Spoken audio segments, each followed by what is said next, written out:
Hey YouTubers, Electric Adventures here with the next episode of Electric Adventures The Games. We're moving on to Program Pack 4, which had 3 titles on it.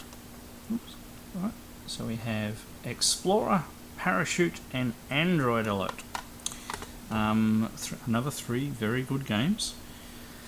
Explorer was also called Adventurer in its life as well, so I've already loaded it, so we'll run it.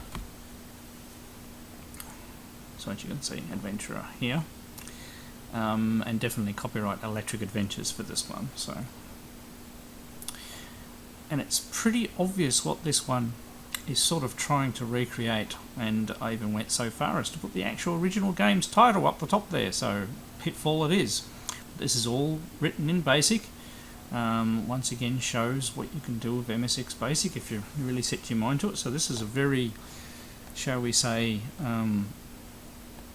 ambitious game that I tried to have a go at. I used to love playing Pitfall on the Atari 2600. We've even got a little demo mode in here as well, and you can see even the logic of the scorpion trying to chase the guy. Right, so we have our Explorer who falls down holes.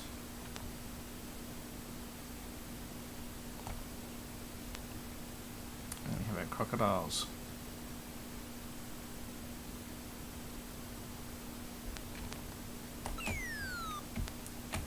We moved all trouble jumping.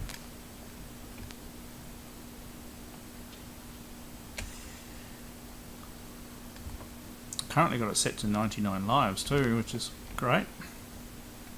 We'll set it in testing mode. So, and it follows the logic of the original Pitfall, going up the top.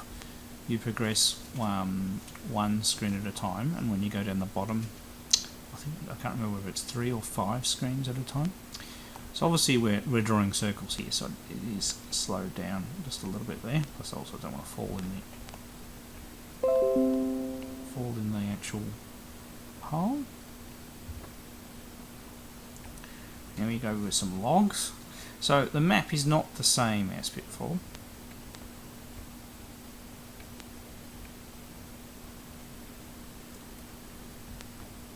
Oops, we lost a couple of points there, just touched him. Here we go. I think I did quite well to get the vines going. Except my jumping is still terrible.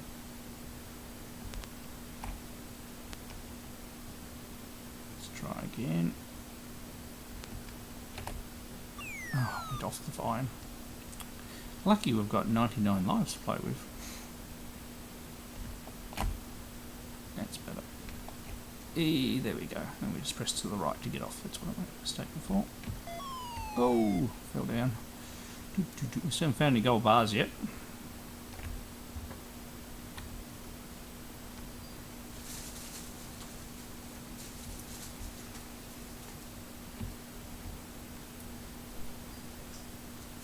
You can see collision detection is not perfect with the holes in the ground.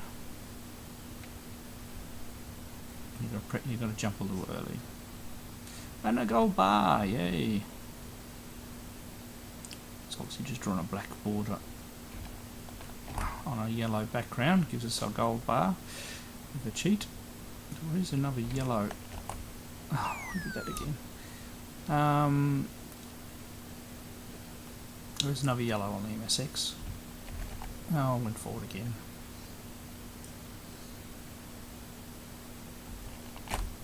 Hey, you got some points. So you get 2,000 points when you get one of those. And as you can see, just like the real game, it mixes things up with different combinations of crocodiles and pits and vines.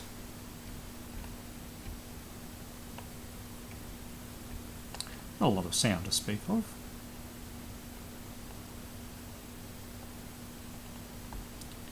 There we go, another pit. We'll just keep going for a bit longer. Obviously we're on 99 lives, so we can keep going here for quite some time. Oh, another shrinking pit with vine.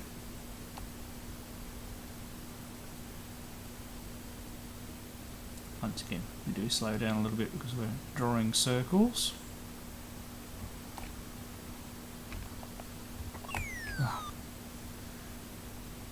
See, reaction time's a bit low. Made it over. Alright, we'll just go a couple more screens just to see what we can see. A bit more crocodiles.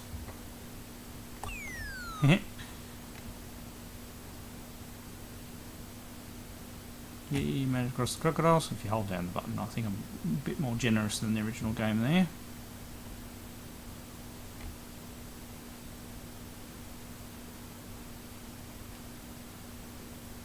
Oh, hoping we could get another gold bar.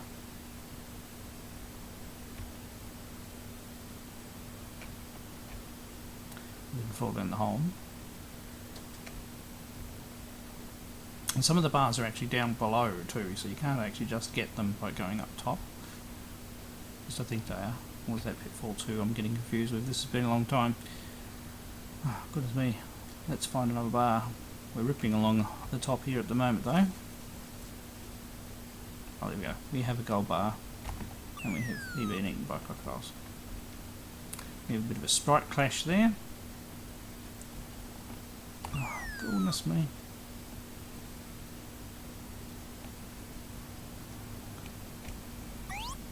And there we go. Good old bar. So, as you can see, it was quite an ambitious game, and I hope you'll agree with me that I didn't do too bad for a basic program. That text colour will do okay. So let's just see how long a game it is.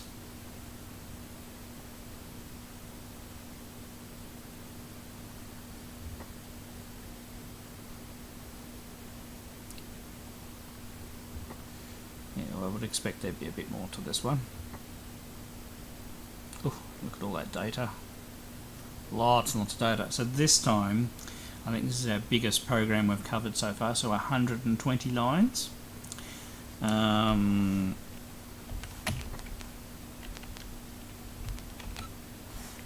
can't remember how.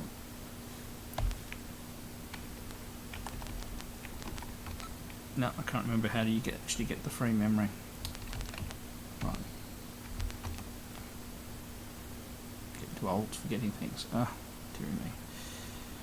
Start again. We might go back to our original colour scheme. Makes things a little bit easier to. Right, so our start. So it has our normal start. We start our screen mode, which we skipped on there. We do our random number. We pop our title up on the screen. And whilst our title's up there, we go through and read in some data, which looks like our sprites. And then we read in an array of items as well, which is probably to do with our map. And then when it's finished doing that, it clears the screen and starts drawing a general layout of our screen to do our demo mode. So there's quite a few lines involved with that. Line 60 puts our title and our press trigger to begin. Puts a couple of sprites on the screen for our demo mode, which is probably they're the crocodiles, I would say.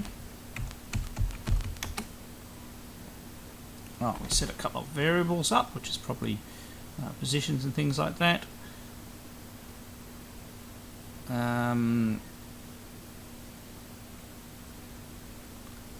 Okay, we've got a couple of subroutines, which is probably displaying a few of our characters, and we have a loop from 0 to 71, and then inside that another loop from 1 to 2, so double nested.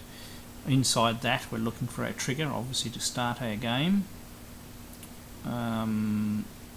which starts at line 110. So this section of code here basically does our demo, so it'll be doing the swinging vine back and forth, and having our hero go from the left hand side across to the right hand side, and also animating our scorpion.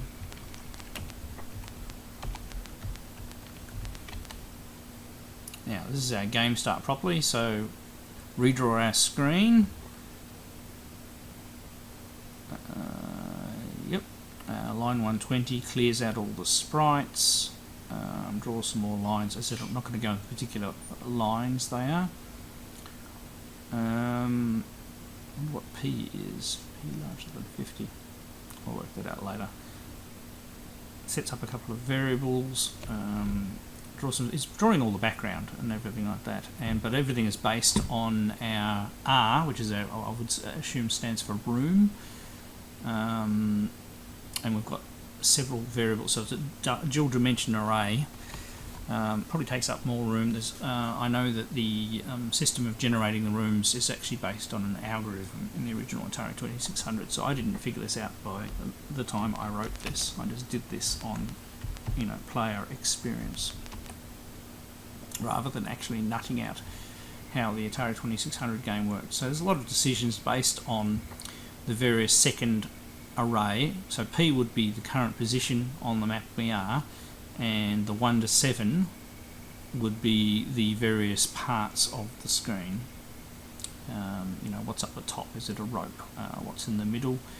Is it a body of water, quicksand, or crocodiles? And we actually, there we go, on line 180, 190 and 190 we're drawing potentially the barrier down the bottom. And we're using one of the printed characters there, so go and have a look at that. So MSX does actually have some actual ASCII characters that you can use to draw things as well. Of course you can define your own, but I'm using that to do those brick walls down the bottom without having to supply my own shapes. Okay, now we're still drawing the level. There's a lot that goes into drawing the level here, all different array things, and I said without my original notes, or picking this apart a bit further, it's going to be a little hard for us to figure out. And then finally we get to 280. So this would be our main game loop now, and this would be looking to see whether the player has pressed the stick in a particular direction. And we adjust our player accordingly. We're of course using the point command to see what's underneath our player, to see whether we're fallen down. And we're also looking for objects as well. So if we're pressing up, and I'm not sure whether level equals 2, yeah, that might be do we go up a ladder?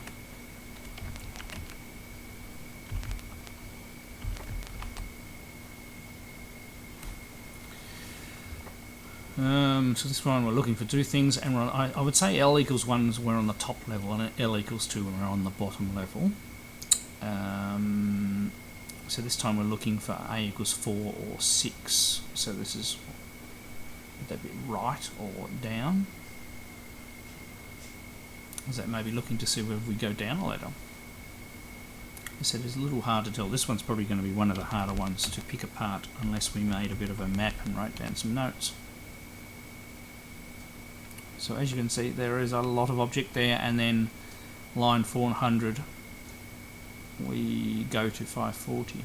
It's interesting, it doesn't go back to the start of the loop. So I'd say from here on we start doing some of our subroutines. Now this is a really good basic command at the on value go to. So based on the value it would go to one of the one of the addresses listed there. Very powerful, almost like a jump list command. So we can make a decision. So 420, I would say that we are going up a ladder. That's the subroutine we're doing there. Yeah, line so 420 and 430, and that's what our on direction, I suppose, direction man. Very inventive, yes, direction man. So 420 goes to 420, 440 is probably up. 460 is probably, let's have a look, 460 to 500.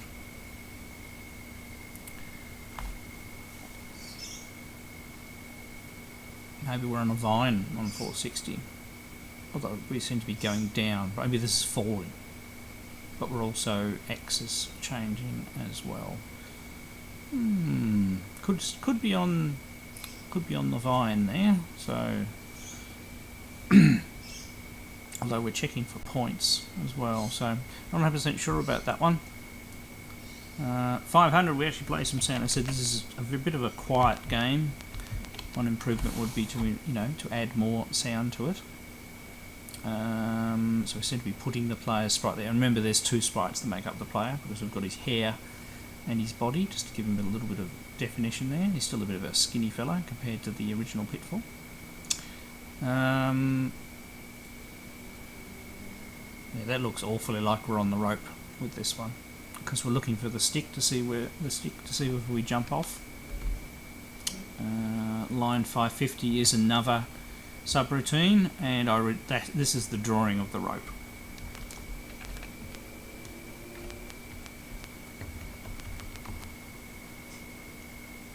Yeah, that's definitely drawing the rope. Right, so line 570, we've got another little routine here. Probably moving a man on the rope, that's another subroutine. Line 590, KT. Can't tell you what KT would be, might be able to work that out later.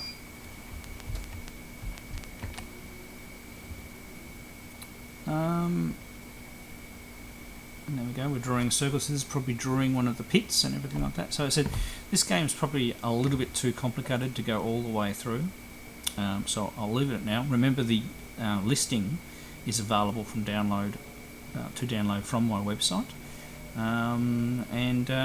Yeah, hope you're enjoying this series. I enjoy going through my old games. We've got another 2 to go on Program Pack 4, so back with another video on Parachute in a little while. Alright, I'm Electric Adventures. Thanks to all my subscribers. Thanks for watching, and I'll catch you next time.